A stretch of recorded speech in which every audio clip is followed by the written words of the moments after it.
Aloha, good morning. This is Caron B Davis of Caron B Realty International. Trust everyone's had a wonderful week and very excited today. Welcome, Bob.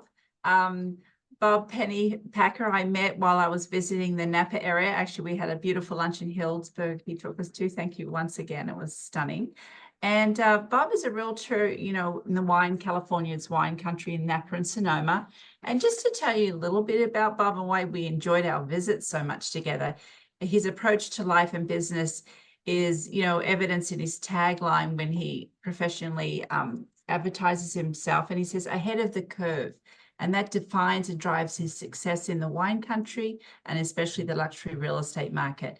And when working with buyers in the wine country for a home or estate, Bob's architectural background, he was an architect in his first life, helps his clients envision a property's true potential, both aesthetically and financially as an investment, which is huge. It's one of your biggest investments out there.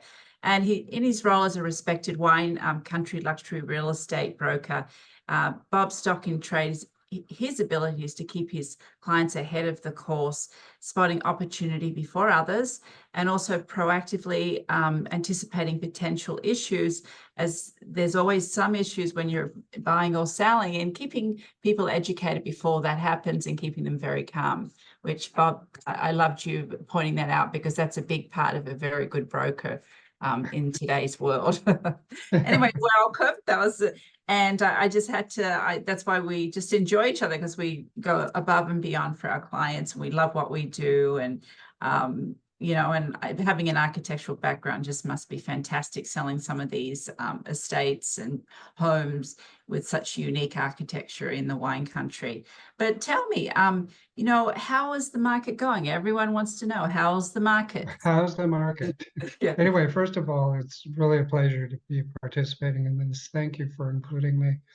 And I still have really fond memories of our lunch a few weeks ago. So I say the only market that exists is between your ears.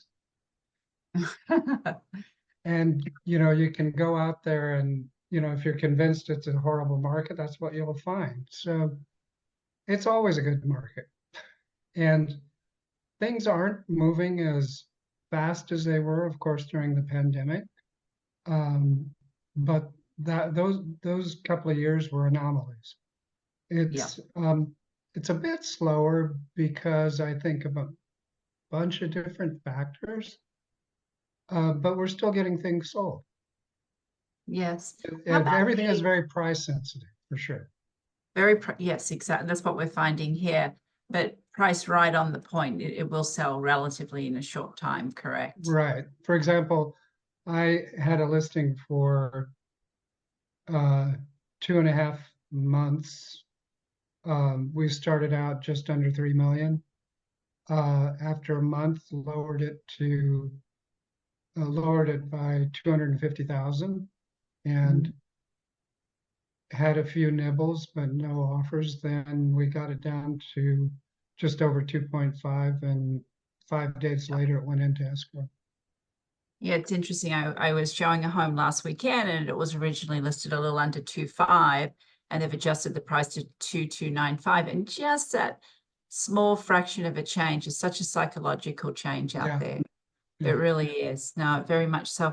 So tell me, we're going to see a couple of your listings. Why don't you tell us about a couple of your listings so we can envision what kind of properties are out there in the wine country?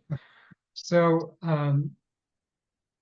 one of my favorite listings, they're all my favorite listings, but one I'm particularly proud of is in the town, just outside the town of Sonoma.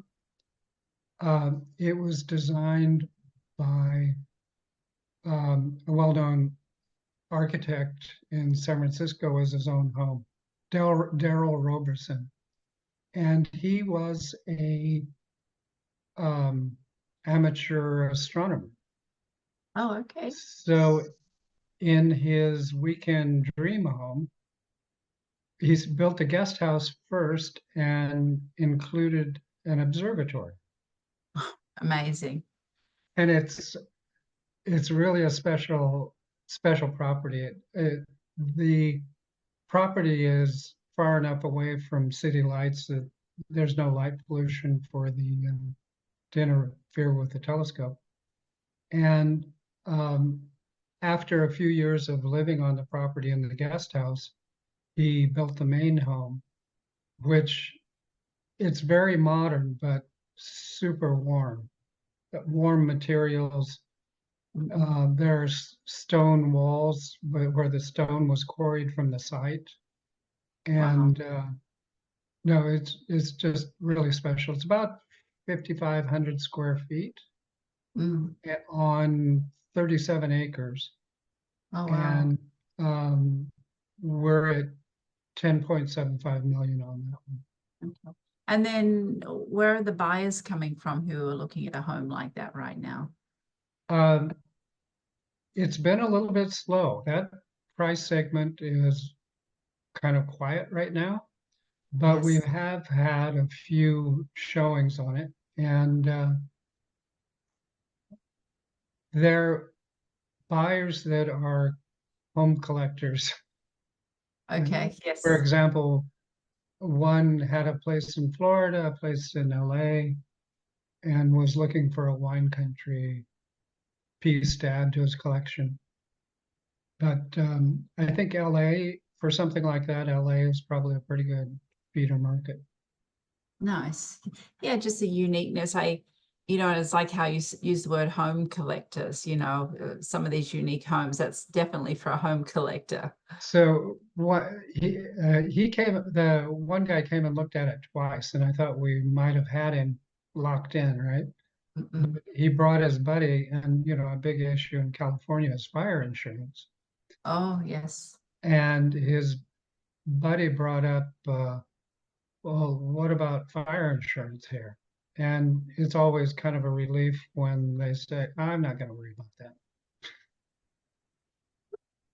No, oh, I know. It's very amazing. So how about, somebody visits Napa and Sonoma like I did, and I go, oh my God, I love it here.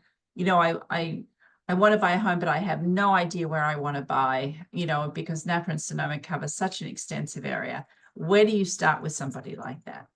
Well, what I find is a lot of people will start in Healdsburg because it's fairly well known. Mm-mm. And if there, a lot of them go into sticker shock, Okay.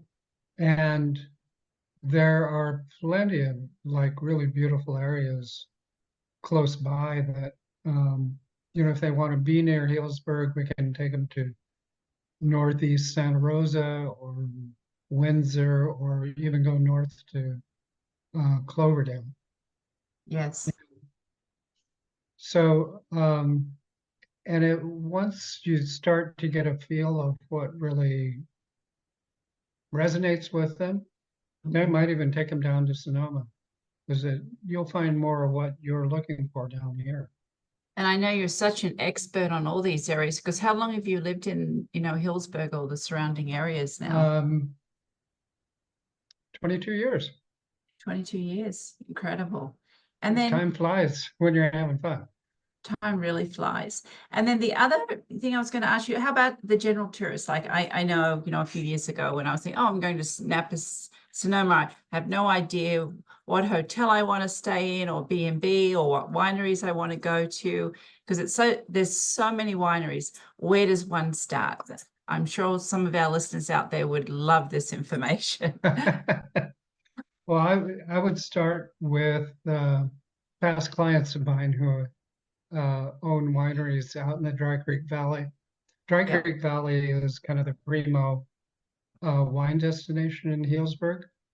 And just because I know them and know what they serve up, those would be good starting points. But then there are others that after that where I don't know the people as well, but are definitely worth a visit. So Capo Creek is a really good one. West Wines, Kivira, Rocchioli, they're all wonderful. It's hard to go wrong. Wow. Well, and I want to say this to everyone listening today is, we'll put your contact details, Bob, at the end of this video, Oh, and feel free to reach out to Bob, text or call him, just, so what wineries again, what hotels, we're coming from this area, what do you suggest? Because that resource is huge. And I think this was a big part of our talk today, to being able to offer people a resource in that, area. It's interesting. Healdsburg is a town with 11,000 people Mm-mm. within city limits, and there are over 1,400 hotel rooms. Really? Oh my God. Oh, here's another Yeah. interesting stat. In the Healdsburg area, there are 15 recommended Michelin restaurants, Wow. Yeah. Oh my God. Yes. and there aren't all of them. There are only a few that are actually starred, but the rest are recommended, and the recommended ones are Okay. fabulous. Oh, I could Um, exactly. Yeah. so I figured out that's one Michelin recommended restaurant per 700 and some people. There's a lot of food there. A lot of food. I'm getting hungry thinking of all the beautiful restaurants we visited. Lovely. Well, thanks for visiting us today. It's been a pleasure, and it was fabulous meeting you. We're part of this Realm Luxury Connection portfolio that we all help each other, sell our beautiful lifestyle properties. And, and it's just been a pleasure. And thank you today, Bob. And we'll be in Thank you touch. so much. Really a Okay, pleasure. absolutely. Okay.